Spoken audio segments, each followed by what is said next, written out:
Hi friends, welcome back to cyber friend YouTube channel. आजकल वीडियोते আমরা মাইক্রোসফট এক্সেলের VLOOKUP নিয়ে একটা ইম্পর্টেন্ট জিনিস দেখব, যেখানে অনেক সময় আমরা VLOOKUP এর প্রপার ফর্মুলা ইউজ করার পরেও কিন্তু আমাদের ডেটা এরর চলে আসে, সেখানে কিন্তু আমাদের ডেটা প্রপার আসে না।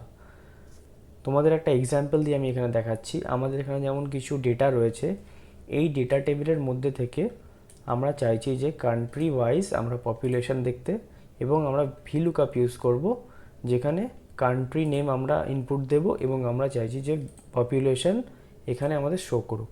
তো আমরা এখানে VLOOKUP এর ফর্মুলা ইউজ করছি। লুকআপ ভ্যালুতে আমরা এই সেলটাকে সিলেক্ট করব, যেহেতু আমরা এখানে কান্ট্রি নেমটা এখানে লিখব এবং তার বেসিসে এই টেবিল থেকে আমাদের ডেটা ফেচ হয়ে পপুলেশন শো করাক। তো আমরা কমা দেব, টেবিল অ্যারেতে এন্টায়ার টেবিলটাকে সিলেক্ট করে নিচ্ছি।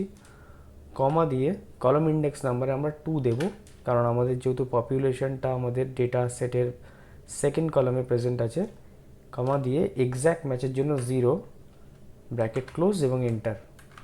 আমাদের এখানে এরর শো করছে। তো কান্ট্রি নেমে আমরা কোনো একটা নেম দিয়ে দেখব।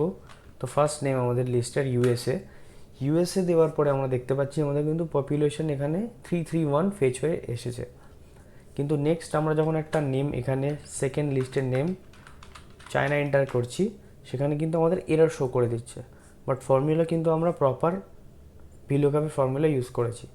এখানে এররটা দেওয়ার কারণ হলো আমাদের যে এখানে ডেটা রয়েছে তার মধ্যে কিন্তু স্পেস রয়েছে।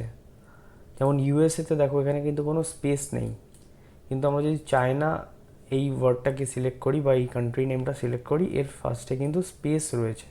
তার জন্য কিন্তু আমাদের VLOOKUP এখানে প্রপার ওয়ার্ক করছে না।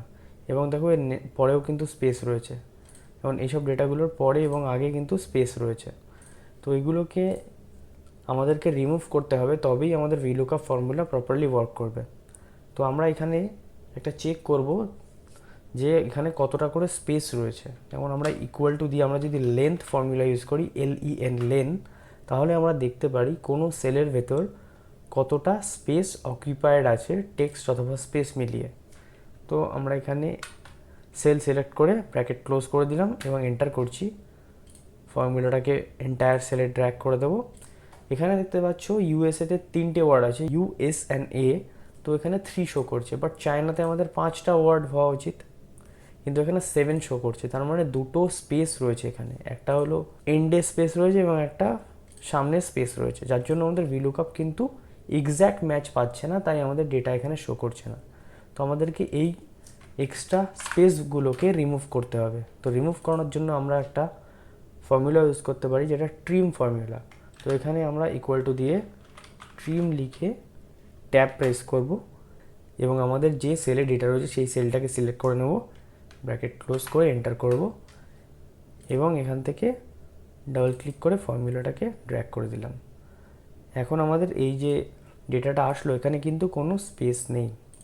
এখানে যে ডেটাগুলো আছে এখানে স্পেস নেই। তো আমরা সমস্ত ডেটাটাকে সিলেক্ট করব, কপি করব, এখানে অল্ট ES প্রেস করে ভ্যালু সিলেক্ট করে ওকে করে দেবো। তো এখানে যেহেতু ফর্মুলা রয়েছে আমাদের, দেখো ট্রিম ফর্মুলা রয়েছে, সেখান থেকে আমরা কপি করে এখানে পেস্ট করলাম, শুধু ভ্যালুগুলো পেস্ট করেছি, ফর্মুলাটা আমাদের পেস্ট হয়নি। এবার আমরা ডিলিট করে দিচ্ছি। এখন যদি আমরা লেন্থ চেক করি,